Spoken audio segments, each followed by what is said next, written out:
Welcome to the Underground, the Steel City Underground, the black and gold standard for Pittsburgh Steelers coverage. Now, here are your hosts, Joe Kuzma and Brian E. Roach. Hello, everyone, and welcome to another edition of the Steel City Underground podcast. My name is Joe Kuzma, and I have made my triumphant return, I should say. Finally, Joe Kuzma has come back to the podcast, but I think it was only like one show. Am I right? I'm asking, of course, my usual cohort here, the guy that you've been hearing more of as I've been busy running around, going to Steelers games and camp and everything else. But Mr. Brian E. Roach, my brother from another mother. What's going on, my friend? Hi, Joseph. How are you? Oh, don't you dare start with that stuff. I do got to give some props for Tina stepping in, short notice and everything like that. And some condolences as she had a death within her family. So, I know it's rare that people get to hear Tina on the show because we have so many different personalities and people who rotate in and out, of course, and we're going to have even more than that. For those of you who are just jumping on board here and haven't been with us for a full season, sometimes we have a show every single day. So it all depends. There's some other folks that contribute as well that you may not have heard from if you especially a new subscriber like over on YouTube where, there's been a lot of chatter. But anyways, condolences to Tina and her family as well. And if you like what you heard from Tina, check out the website because she writes an awful lot of stuff. She has a few weekly features, including the usual is her quick yinzing that we have that happens like immediately after the game. We're not necessarily looking at stats or anything or getting like full stories on stuff. It's just boom, these are quick observations. You know what I mean? Yep. Even to the point where, the Steelers started doing that. I think Labs actually does it like live during the game recently too. So it's like, I'm not that crazy. I don't need to be doing it during the game. I mean, it sucks for him because it's like, I guess like he doesn't have to do it all after where it's an awful lot. People don't understand like sometimes maybe the amount of work and time that we put in these things, but it's like doing it right after the game sometimes. That's some late nights, you know what I mean? And for a night game, or if you have to wait for stuff like you used to have to wait for like the Game Pass film for replay, if you didn't have it DVR'd, you had to wait until one time it was like until Wednesday if it was a Sunday game. Then they moved it up a day, and now it's like I guess going to be instant this year, which is pretty cool. But anyways, check out Tina's stuff there. She is very knowledgeable, and she's been doing this for a while. And if I said how long, she'd probably kill me because it would like tip the hat toward her age. So I'm not going to do that. But she's very knowledgeable and has a lot of experience with it when it comes to sports and journalism, and definitely a great asset here with Steel City Underground. So I had to give her all of her props because you know what? She probably doesn't realize how much we truly do appreciate her. I would agree with all of those things. Certainly the condolences. And I've tweeted this out many times. If you don't read what she writes, you're missing out because we often kid in the back rooms that she's the smartest one of all of us. That may be true. She may be like the other professor. Yeah. Maybe the nutty professor. Oh, yeah. Well, there you go. For sure. The nutty professor. Yeah, definitely. We're all sort of personalities here. We're like one big family, and we're spread all over the country, too, which is kind of crazy as well. And it's really good times. But speaking of good times, we do have some more football. And this one may actually be a glimpse of actual real, it's hard to say that the other stuff isn't real football. I think it's insulting to the guys playing their hearts out there. But I mean, we all know that like a lot of the guys are backup second or third stringers, guys fighting to make the team. So now you get like a preview of, the guys that make the millions, you know what I mean? You're going to have Big Ben Roethlisberger starting on Sunday against Tennessee Titans. Apparently this game is an NBC broadcast, 8 o'clock, another national national televised preseason game, which is kind of cool. Have no idea how many series Ben's going to play. I got to put my foot in my mouth over last week, Brian. We went up and down the roster and we're like, not going to play. And then like all these guys played.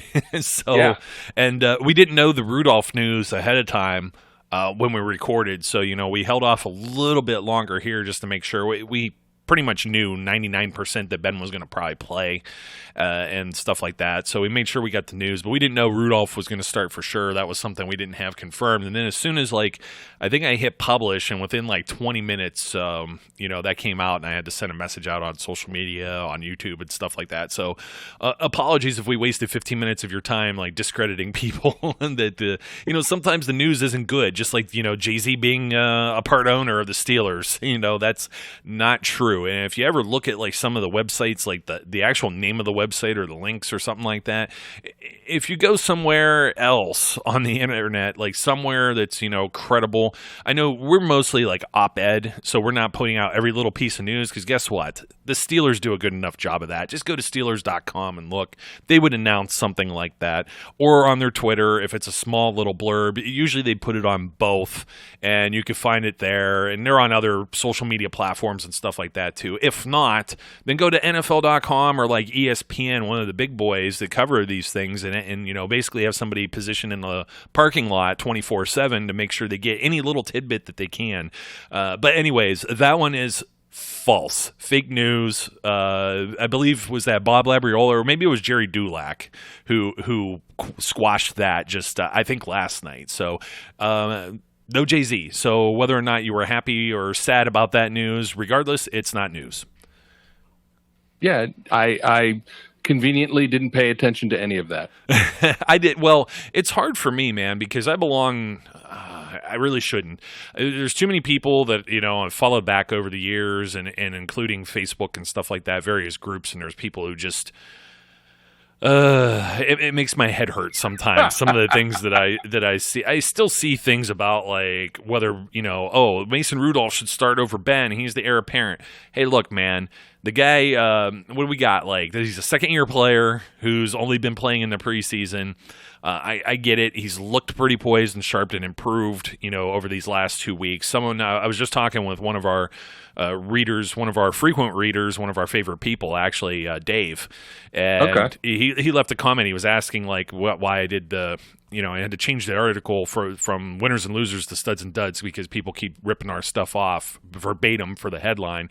Because you know why? Because people will look up our stuff and they want their stuff to show up with ours when you look it up on Google. And I'm like, sorry, it's not going to work that way. So studs and duds, why did I put Rudolph in the duds category? And I said, well, if somebody else wasn't doing the stock market type thing, I thought his stock just kind of went down a little bit, because he had 5 series, and only one of them was actually a decent drive that ended in a field goal. Yeah. And I mean, it wasn't through any fault of his own. There were a lot of drop pads. Juju had 3 targets and didn't catch any of them. We saw Moncrief and Vance McDonald both fumble, and there was all kind of wacky stuff. Connor caught a ball, basically, what do we say in the sack? So in his crotch, in his crotch. That one was literally, as described, and it was I don't know, was it Rudolph or was it that? So the only reason I had him in the duds thing is because it was I couldn't necessarily put him in studs, because I didn't think he was necessarily a stud. He was somewhere in purgatory there compared to Josh Dobbs, who I didn't think did too bad either. His completion percentage has been pretty, not impressive this preseason so far. And he didn't get the start. He did the week before, and it still wasn't, I'd say above the line. And then the other guys come in, and they're playing with, they're not playing with anybody that's basically veterans, you know what I mean, when you're getting into that third quarter or whatever. And I think that's it. The only reason I did that with Rudolph is I felt both of them were somewhat underwhelming last week. And it's just the eyeball test. It's Rudolph came out week 1, and I was like, oh my God. And that's where everybody's like, OMG, it's the second coming of Ben or something like that. And it's okay, let's pump our brakes here. And that's what Mike Tomlin said too. He asked if there was any separation, and he said no. I understand he's not really. You ask him anything, it was you ask him about Devin Bush, and he just says something well, we moved up to get him, so, take that for what you will.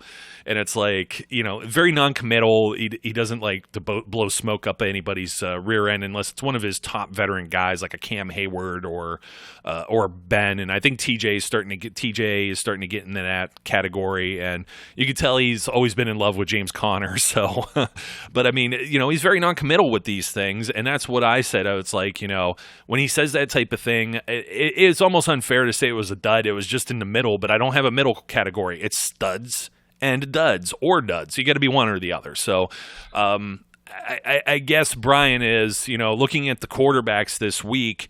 I think aside from Ben, we expect Ben to be Ben when we're looking at things to expect. But I got to see more from both of these guys, and especially I think Rudolph's in a prime position maybe to win the backup job if he has a good game and Dobbs just continues the status quo. Dobbs has got to step it up.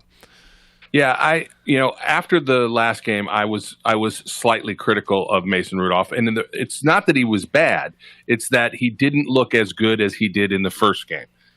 So in that sense, it's kind of a regression. But now he's playing against conceivably ones, in the first couple series. So it sort of makes sense. This week,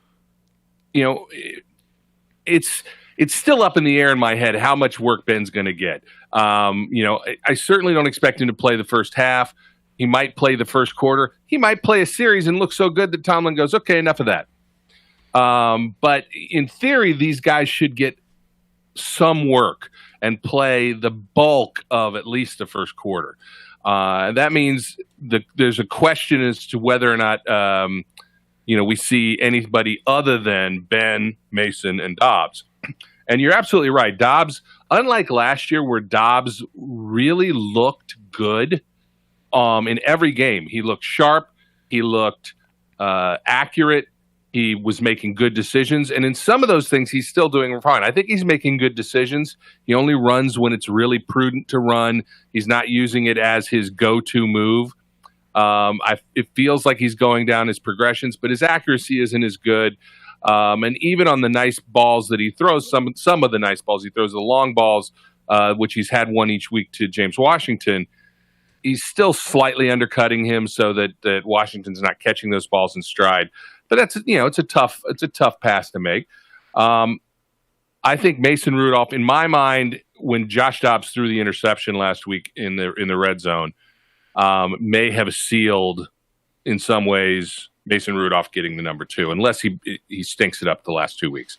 I just feel like it's one of those things. It's not the guy who he wanted to hit probably scores if he even gets the ball close to him, but it was such a bad throw, it just got away from him that that's the kind of thing though that makes a big shift in a coach's mind. Tomlin's never going to let that out of the bag, as you said. He still needs these guys to compete as hotly as they can for the next couple weeks.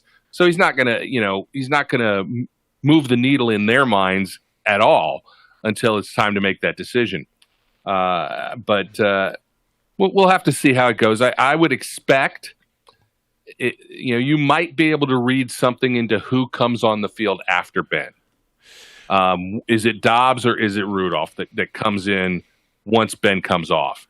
That may lean you to where, but it may not, because he may just go right now. Dobbs is the number 2, so he's coming in second. Oh, yeah. I think that's going to be a huge storyline, no matter who comes in next. I think if Devlin Hodges comes in after Ben, it's going to be a huge to-do.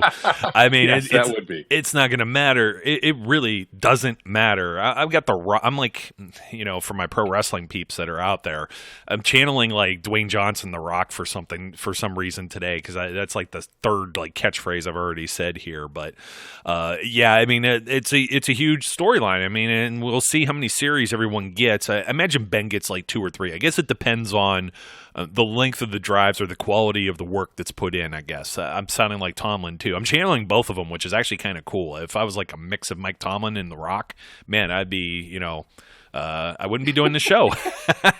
No, you wouldn't. Yeah, I'd be like a multimillionaire. But anyway, yeah, it's just the quality of the work, meaning like if they go out there, I think that's the reason why Rudolph had like 5 series last week. It was, what happened on the other ones? It was like, 3 and out, 5 plays, like 17 yards or something. That was the things that made me feel duddish there, because I wanted to see something more of a drive. And I understand that, there were penalties and other things of that nature, dropped passes and, other things that are kind of out of his hands. It's just like everything looked like it stalled. And we've seen that happen with Ben in the regular season. I mean, not every drive this isn't Madden on like rookie level where you score like, 75-yard plus drives and score a touchdown at the end and then get the 2-point conversion, you know what I mean? Right. Or you turned on player 2 and the controller's just sitting there like not doing anything. There's not anyone actually playing as the opponent. It doesn't work like that. So that's more or less, where I'm coming from with that. And it's going to be interesting to see. I think the quarterback thing is one that everybody's really looking at. Speaking of another one that everyone's kind of looking at, the wide receivers really, really opened eyes. I think you kind of mentioned that, talking about James Washington and some of the catches. These are the things that we saw at training camp. And, we've seen it over the last 2 years, actually. But this year, man, I'm telling you, he looks like a step above. And so does Juju. But no one, anyone who hasn't had the opportunity to see them practice hasn't seen the new Juju yet. And this may creep up and reveal itself here, on Sunday night's game with Ben playing. I want to say the same thing about Dante Moncrief, too. But hopefully, I was worried he fumbled. I'm like, does he not have the grip? Is his hand, his finger, or something still wrong there? I hope not, because he looked really like what would I want to say? A good compliment for Ben Roethlisberger. They looked like they were in sync.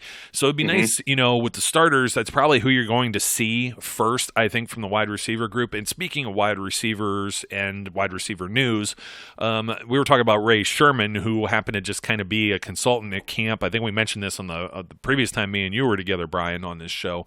And he is now named interim receivers coach, which was kind of, the guess at this point. And it's just, I guess it's fortunate that he was already there and kind of part of the process. And, nobody knew if he wanted to do this, and it kind of maybe fell in his lap too. And I tell you what, if I'm like in that similar position, I mean, we've seen coaches like walk away for a couple years and come back to it. I mean, if it's your passion, you love to do it. Sometimes you maybe just want to recharge the batteries, or, in this case, it's, interim. Okay, I'll do it for this season and see how it goes. You know what I mean? So it's very fortunate, the circumstances, surrounding, the passing of Darryl Drake and everything like that Ray Sherman happened to be there. And I think he's going to be a great asset for all of the wide receivers in that room. But just finishing my thought here, we finally saw Deontay Johnson, and you may have thought the refs stunk the other night, Brian. I can't remember if you said it or not. I did. They did, and I did. My goodness. I think one was a touchdown and the other wasn't a touchdown. Oh, that's the way they called it, but maybe it was flipped around, or maybe both were touchdowns. I haven't a clue. Like I said, I don't know if I said this. I probably didn't, because I wasn't part of the post game. But I was saddled with watching the Chiefs broadcast, and these guys I tweeted my displeasure of this multiple times, because even rewatching the game, it was like I missed complete plays because they're interviewing some Chiefs guy on the sideline. They don't even have like a picture-in-picture. They're not even cutting back to the play on the field and just having the audio of the guy talking or whatever. No, it is just like this guy's mug on the screen, and I'm missing plays, and I'm like, this is just totally annoying me. But their broadcast, Ari, whatever his name is, and Trent Green, they were completely complaining and whining and crying about the touchdown that stood, which is weird from the Jesse Caught It referee, Tony Corrente. You'd expect nothing less from him, right? Right. And he had like a smirk on his face, because more than likely, like a year before, that's not a catch. It was like up on his shoulder pads and then kind of hit the ground, and they were trying to say it moved or whatever. But, once you have it's a different situation even than Jesse, because Jesse wasn't in the end zone yet. Johnson's in the end zone and has already secured it. So now what do? Are we doing like a timer to see, how many seconds he maintains possession of it in order to say it's basically once it's a catch and breaks the plane? If he drops the ball, I think after that, like he holds it for 1-2 seconds and then just tosses it to the side, it's a touchdown. So I don't know what these guys were really complaining about, but I was still kind of surprised, because I expected Corrente to not call that correctly or at all. Who knows? He's a hater. But anyway, we got to see Deontay Johnson. We got to see James Washington. Who else is there? There's still Eli Rogers is around on there. I think they already know what they got with Eli Rogers and Ryan Switzer. I think that's why it's been quiet during camp. And then, of course, Deontay Spencer, who's kind of fighting for maybe a role somewhere on the team, too. So the wide receivers are relatively deep, and the referees still stink. Yeah, I can't look. I feel like I am already in mid-season form with that particular hashtag because it's been so bad, and I really do feel like it's going to be taken to a new level with this ability to review OPI and DPI and just pass interference in general. It makes my head spin just already thinking about it because I am befuddled and not bemused by the idea of how the pass interference reviews are going to go. I have very little faith in the refs to begin with. I don't think that they do a tremendously good job. We've had some retirements and we had some new folks, and that makes you hope, right, that they'll be better, but I don't see that happening. Well, hold on. I understand it's always tough with the officials. You get guys, rules change, and you've been accustomed to calling it one way, and now you got to change gears. But those are guys that are veterans and they have experience, and just like players, now you're bringing in referees that are rookies or first-time guys that haven't experienced certain things before and have different pressures or maybe aren't as comfortable in this role yet or as secure. And sometimes, the new blood, it's like they could come in and it'll just be like, like a first-round draft pick. Like, let's say like a Devin Bush, and it totally looks like he fits the role. And then sometimes it could be a complete bust too. So, yeah, you can't count on that happening. You can't count on the new guys being better by any means just because it's a new guy. Yeah, the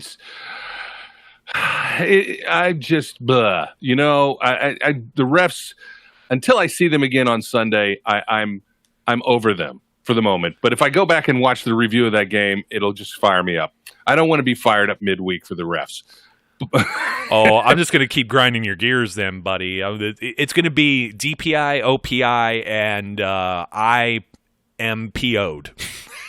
Yes, that's exactly. There you go. That's exactly it's going to be. No matter which case it's going to be, it's going to end up with IMPO'd. We just got a new hashtag. Yeah. Hashtag the refs stink. Hashtag IMPO'd. You talked about the receiver group, and I am really encouraged. I think, there's a level of discouragement, or that's not even a word. I'm making up a new word, discouragement. Instead of being encouraged, I'm discouraged. How dare you guys not talk about football? Get back on course. I know. I'm sorry. I got to get back. Anyway, that Moncrief's first catch ends up in a fumble. Vance's first catch ends up in a fumble. Juju doesn't actually get any catches, but again, it's early and it was a very limited, scope, so to speak. I don't think Vance was in much more than one series. Juju was only in a couple. I think Dante Moncrief was only in one. And I expect those guys to look better on Sunday with Ben playing. This is, if you want to react, and even then, remember, it's still going to be very vanilla. But if you want to react, this is the week to go, to look at it and start to have a good judge of what this offense is really going to look like moving forward into the season. But James Washington, people keep saying over and over again, oh, he did this last year and then he disappeared. He did, but he didn't. Yeah.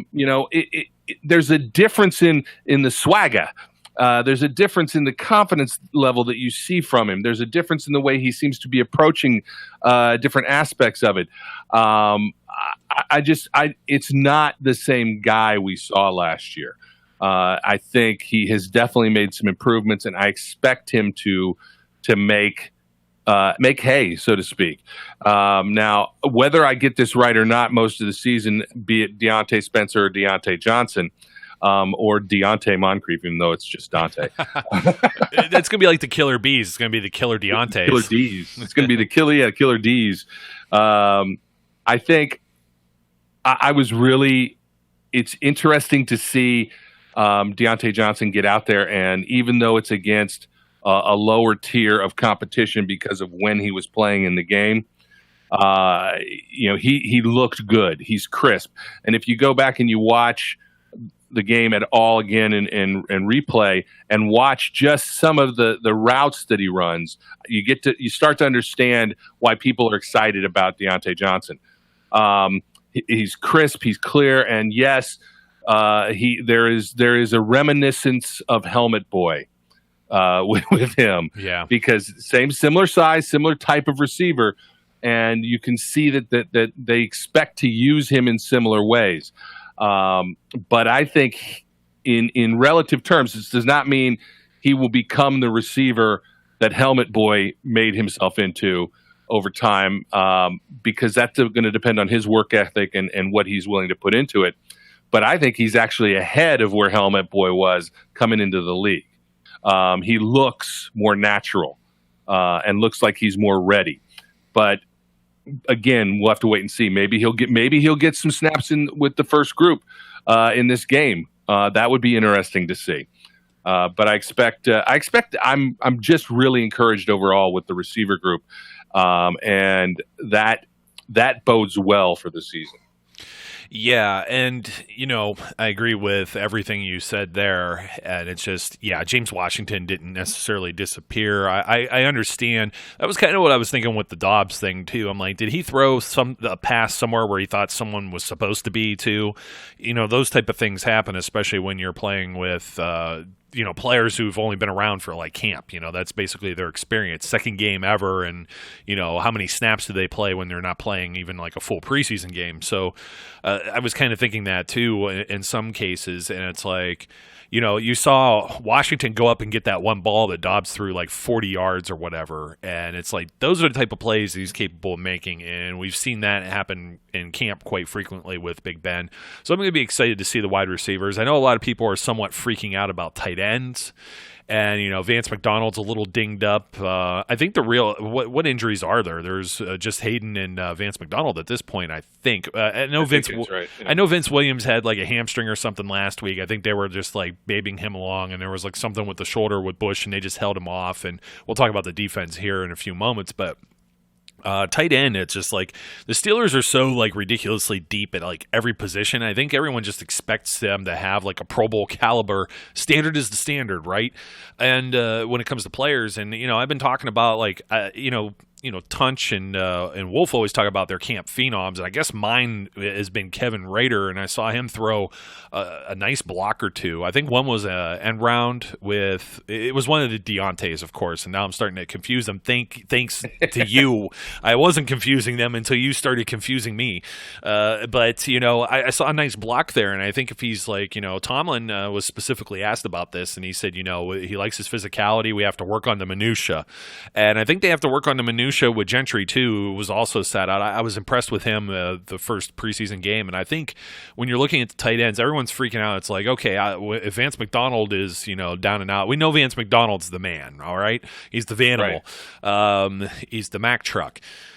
So Vance McDonald's out. I mean, this is what every team faces. Okay, if your starter's out, what do you have up next? Not necessarily the same level quality guy, but you're hoping somebody that can plug and play, and that's what you're hoping Xavier Grimble does, but he hasn't he still shows the same kind of inconsistency at times, but he's a veteran and he's been around. Do you bypass that and go with guys that have never played an actual regular season down yet as the backups? I don't know. I think Gentry's floor it was Jesse James's ceiling. I think he looks like Jesse James, and a lot of people were kidding about that, similar size and things of that nature.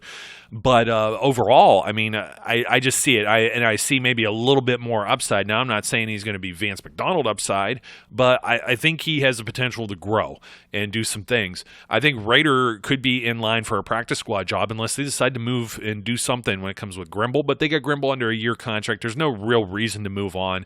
And the main reason they probably would do something like that is if they see another release or cut from somewhere else. From another team, and they like that guy better, and they're going to bring him on, at the end of the preseason when they finally trim down to the 53-man rosters. That's the only spot that I see, and people were already speculating about some names. It's funny to see some of the names because it's like guys that were just drafted this year. Why would a team move on from somebody like that? If there's like somebody that's like a 4th-round draft pick that somebody took just back in May, I don't think they're giving up on that guy. They already invested some capital in him, no matter how bad that he might be. He's going to stick around for like maybe 2 seasons, and get a 3rd training camp before they decide to move on. They're just not going to, out of the blue, cut a guy because they needed a tight end and they spent, like a mid-round, a day 2 pick or something on it. So I think that's kind of nonsense. I think it's going to have to be like, and these teams know this. I was actually, because of the Chiefs feed, I was listening to their GM talk, and they pay attention to, traditionally, how many number of players at each position teams keep.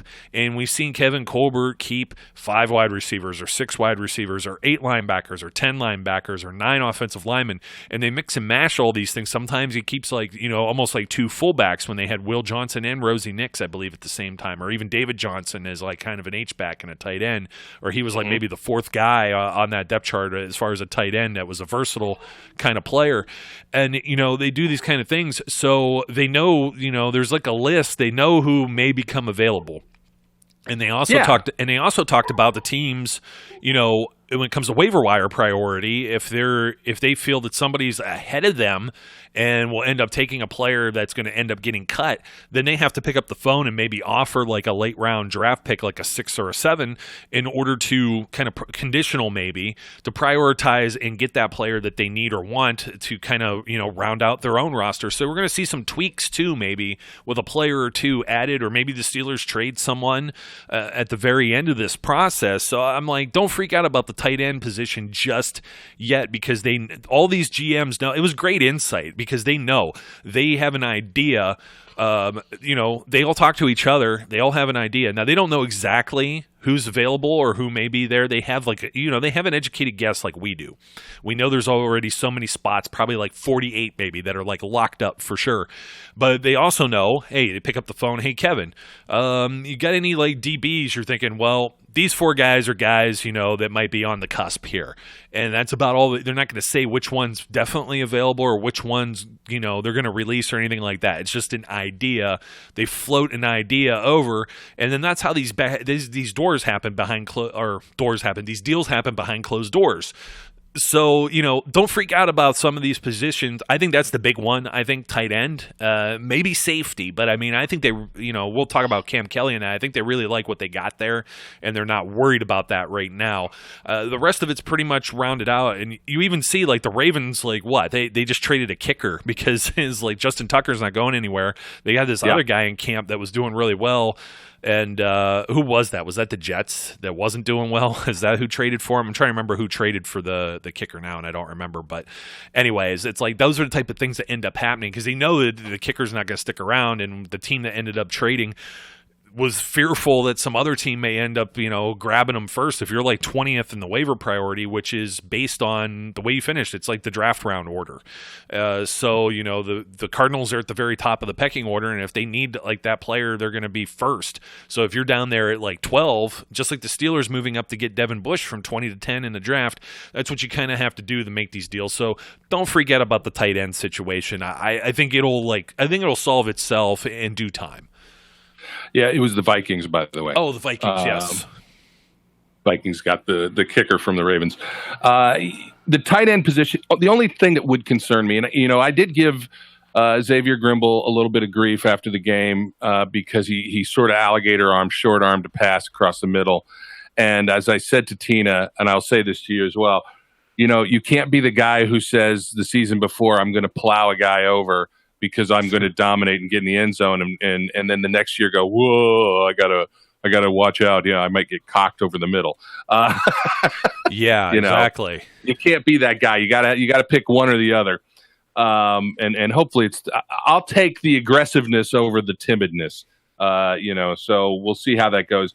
The only reason the tight end position is if this injury to Vance McDonald was something that they felt was long term, then you can be a little worried, because I don't believe you can go into the season with Xavier Grimble as your number one for any extended period of time. As a temporary holdover for a game or two, sure, but not for an extended period of time. But you're absolutely right. Nobody is 100% certain what the tight end room is going to look like at the end of the fourth preseason game going into the first regular season game, because all of a sudden a half a jillion tight ends are going to be available on the market. And whether or not the Steelers are interested in one of those tight ends could still happen. It wouldn't be all that surprising for a trade to occur. This is, what is it, 2 seasons in a row, Colbert has pulled some kind of trade either right at the beginning of the season or in preseason, Vance McDonald being one of those guys and Ryan Switzer being another. So the Steelers are not going to sit pat. If this is a real concern to them, they'll do something to work on it. And I do agree with you about Zach Gentry. I was unfortunate that he was dinged up and could not play in that second preseason game. I'm hoping I don't know what his status is right now. I don't know if he's gotten back in practice or not. I should look before I speak about it, but hopefully he can play in this preseason game. Yeah, we don't have like any official injury reports that I've seen. The most we could glean from right at this moment is just, the after practice kind of short, 3 to 5 minute talks that Tomlin has with the press. So yeah. I think he was only asked about Hayden, I think, and maybe McDonald most like yesterday or most recently. So he just keeps saying with both of those guys, I think day to day. Day to day. Yep. So yeah, anyway, sorry to interrupt you there, Brian. I was just, I don't know if we're going to really talk about offensive line. They've been shuffling the deck a lot with that, and maybe we see the guys maybe we see Filer at right tackle this time, finally. They've been, kind of messing around with, Zach Banner or Chuck Okorafor or Gerald Hawkins, and thinking there may be somebody else in that mix too, besides Filer. They've been playing Filer like a guard, and they've been sitting, basically Villanueva and DeCastro and Pouncey and some of those guys. Big Al played last week too, which I wasn't really expecting, but I think they're trying to test out different things to make sure they have their guy at right tackle.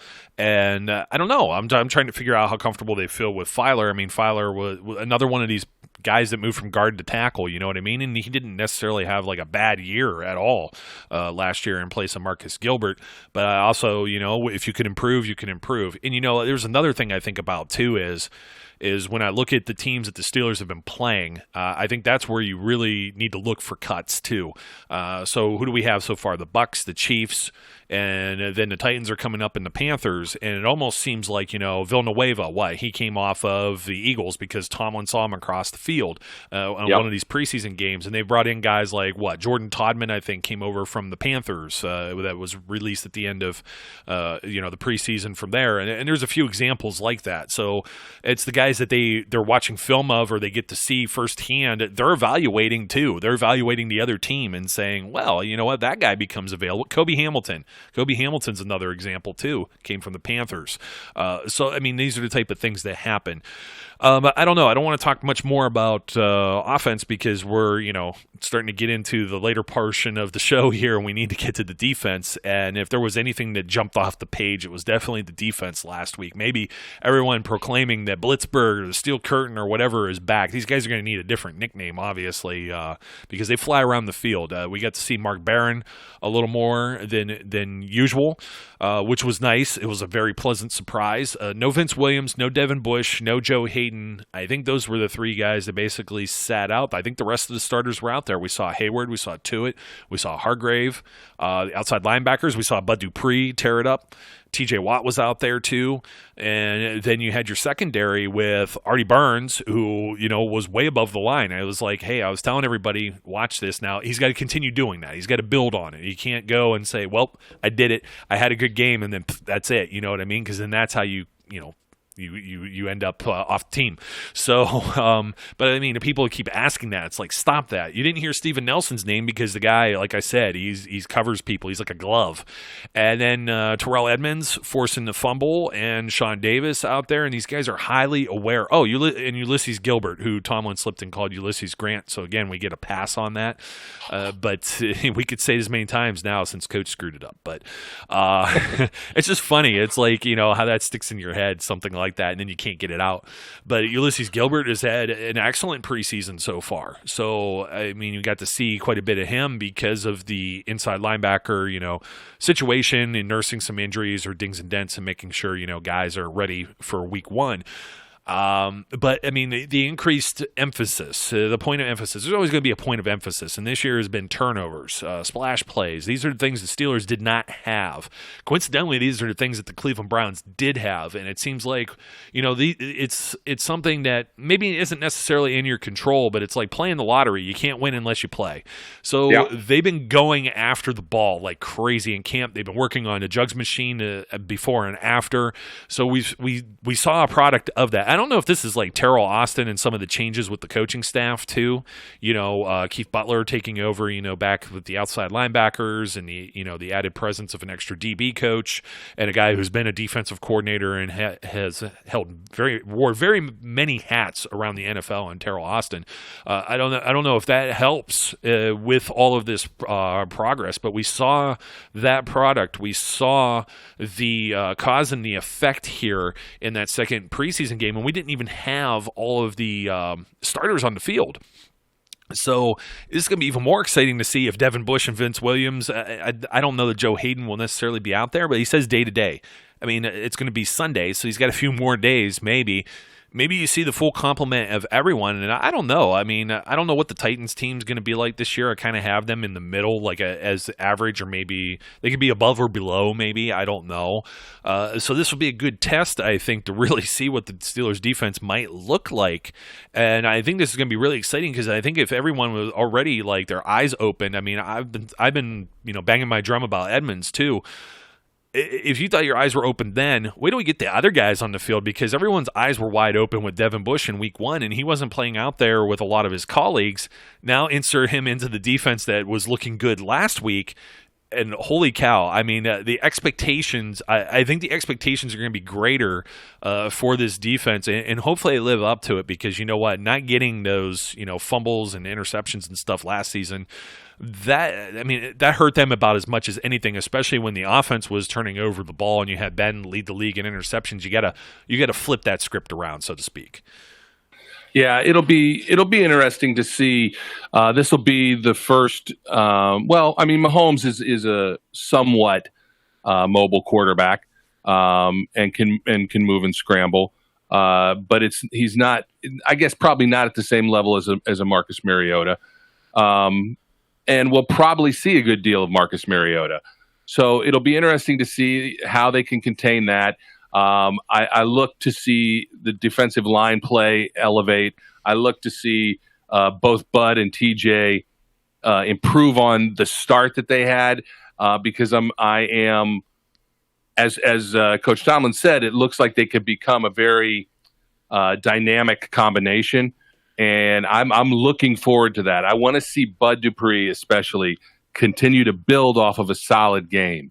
More than solid game, really quite an excellent game by Bud last week. Mm-hmm. I want to see him build off of that, maintain the kind of controlled rush he had, as opposed to getting, wiped out of plays and over pursuing things and, being ineffective. I want to see the same kind of performance this week, and that'll start to convince a lot of people that maybe this is a double-digit sack year for Bud Dupree. And that all that does is benefit the Steelers. Even if they decide not to try and re-sign Bud at the end of the season because he's going to become too expensive if he blows up, it still helps them this year. Doesn't matter. I'll take it, whatever we get. Yeah, I mean, that's the thing. Unfortunately, he's getting kind of ripped up over a quote that he said about, if I would have made all of my sacks And then they would have been talking about me and TJ as like one of the top pass rushing duos in the NFL. And then of course somebody said if my aunt had this, she'd be my uncle, and and a lot of things like that. If I had this, then I'd be a doctor. And then everybody just kind of went to town on that. But I mean, I understand it's kind of like the same thing with we're talking about the Steelers defense just getting turnovers in general, and maybe some of these changes, maybe Butler being more hands on, maybe it not being Joey Porter. I mean, I don't know. I mean, it's like, the defensive coordinator, he's got to manage all of these things too. And, maybe just an added, I don't know, maybe an added emphasis, I should say, because it's always like an emphasis. So Keith Butler is definitely an emphasis on the outside linebackers this year because he's taken over that group again in addition to his defensive coordinator responsibilities. And this is nothing different. A lot of people are going to be like, well, this. Don't take this the wrong way. There's an emphasis all the time, whether it's tackling one year or penalties one year and they bring in referees. There's always going to be an emphasis on something. That's just the way it works. We got to improve on this because you have this, for the most part, you have the same nucleus or group of guys for like a window of anywhere from 3 to 5 years, average, career span in the NFL. And you're going to have to, you're going to recycle some things and then have to go back. Hopefully tackling isn't an issue again anytime soon, but you just never know when these things creep up. And then you got to improve. You got to improve on what you're working on from the previous year. So what are you going to emphasize? We're going to emphasize turnovers. And I don't know if you can emphasize sacks. This is the reason I don't get all over Bud Dupree. And it's because the team's been leading in sacks regardless. So as a unit, and he's out there, 90% of the game usually, he's one of the 11 guys. He must be doing something right that allows somebody else to get to the quarterback. They just need to get the turnovers. That's about the biggest thing that's been missing here. So, I mean, they're facing the Titans. I mean, Derrick Henry, Marcus Mariota. I guess Delaney Walker's been working his way back in as far as a tight end, so we might see, some, what they do in coverage there. Who else do they have? Corey Davis, one of the young wide receivers. Adam Humphries that came over from the Bucs. So I think the defense, that'll be a suitable test there to see what they're doing should the Titans play all of their ones. And then as far as their defense, I know they've got some different pieces there that should challenge the Steelers' offense as well. Yeah, I mean, if they play, if we get a good solid quarter out of the starting units on both teams, I think that's going to give us a real indication of where the Steelers are right now. I always feel funny saying that about any preseason game, again, because it's preseason. It's not every trick in the book. It's not heavily game planned at all. It's to work on specific things that they want to work on, and they're not really paying attention to what the defense will or will not do. Game planning is very minimal. So even saying we'll get a good sense of it, it feels weird to me. But it's as close as we're going to get out of the preseason to get a sense of what the regular season could look like. I think it would be very nice to see the offense exert itself, make it, come onto the field with authority. And make its presence known and basically, let people know, hey, guess what? Just because Helmet Boy isn't here and we're not worrying about the old 26 because he wasn't here last year anyway, we're still somebody that needs to be contended with. And the same aspect, I don't think Vince Williams, I think Vince Williams is also still hurt. I could be wrong. So he may not play. But it would be it's going to be really interesting to see what they do with the inside linebackers. Are we going to get Devin Bush and Mark Barron on the field at the same time? And what does that speed do to that defense?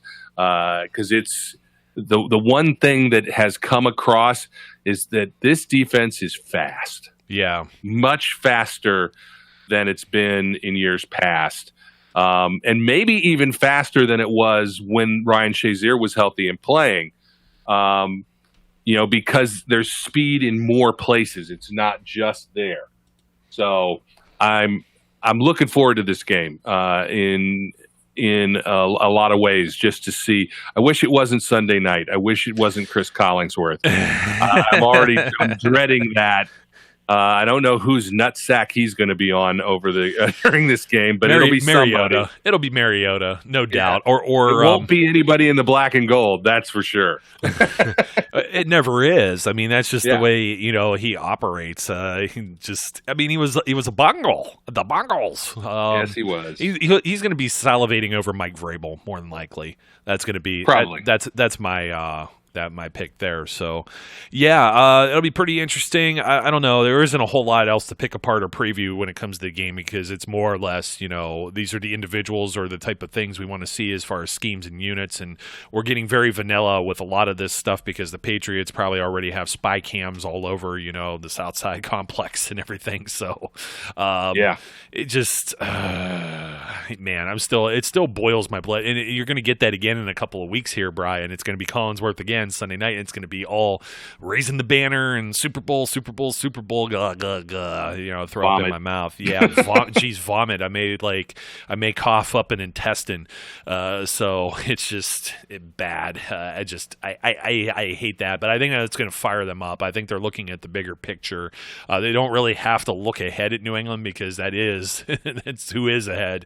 So it's kind of, maybe a better thing. I don't want to dive off into that yet, but we'll talk about that shortly too. So speaking of the Sunday night airtime, I don't know, we may be crazy enough to do something that late at night where we're loopy and still half awake, or we'll catch everyone again maybe earlier in the week with some type of review of that game, and then looking ahead to who's going to be winning jobs and stuff like that, because the final game, short week, they go from Sunday to Thursday and play at Carolina. A little bit of a bus trip there. I actually think they fly, but it's not that far. They always play the Panthers pretty much every preseason, usually the final game too, and that's one of their regulars on the schedule. So we'll be talking about that too, because based on the performance in this game, then that's going to be okay. Let me see a little more of this guy, a little more of this guy, and stuff like that. But just one more piece of news to note: Levon Hooks got hurt. What was it? Torn Achilles.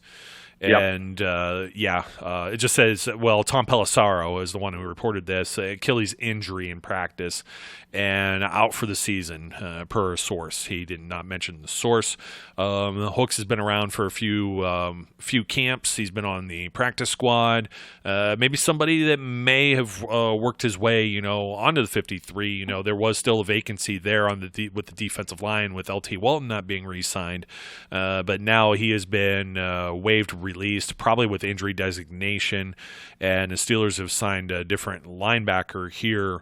Let me see. Jaron Elliott, who was with the Green Bay Packers as an undrafted free agent out of Toledo back in 2014. So, wow. He's been around. He's been in 38 regular season games over 3 years tenure with them, and then he had stints. It says here, this is from the Steelers, communications or their PR department. He was with the Dallas Cowboys in 2017 and Saints in 2018. So he's going to come to camp, and I don't know, is this going to mix some things up? Is this because some other guys are dinged up and they need an extra body for some drills and stuff like that? Coming in this late, I mean, you just never know. There's been some guys like that. I want to say maybe Steven Johnson was even somebody like that who kind of crept up out of nowhere, but he may have been somebody who was signed in the offseason too, so don't quote me on that one, but there's somebody like that that's kind of in mind, and they keep a lot of linebackers for all these different schemes, special teams and things of that nature. So we're going to see how this all works out, how this all comes together, but so far so good. It looks promising. We don't have to talk about all these stupid silly storylines of Steelers losing preseason games and stuff like that, at least, because that's probably the most annoying one. So hey, they're still coming out on the, even with them, mixing up the rosters and stuff, they've still been coming out on the W end of the win-loss column there. So, yep. Aside from me saying ums and so's, I think it's about time to wrap it up, because what else is there to talk about when it comes to this preseason game? I think we nailed the big ones. We'll see what the quarterback situation's like. We'll see if the defense keeps it going. We'll see if the wide receivers wow us as I expect them to. And I'm hoping to see some Benny Snell football. That's the only thing that's been missing so far. Yeah, I'll agree with everything you just said. And one more caveat to that. I want to see more Ulysses Gilbert.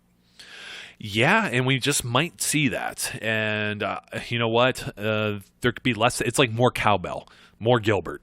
Yeah, definitely. more cowbell. I'm definitely down with it, man. I'm telling you, if they may have hit twice on this draft with both Bush and Gilbert as far as their future there, and that would be absolutely amazing if they did. I'll tell you. And Vince Williams is always like trying to keep his role and keep his spot, and I know he's under contract for a little while. So one of these guys being in reserve or depth piece could eventually move up the same way that Vince Williams did.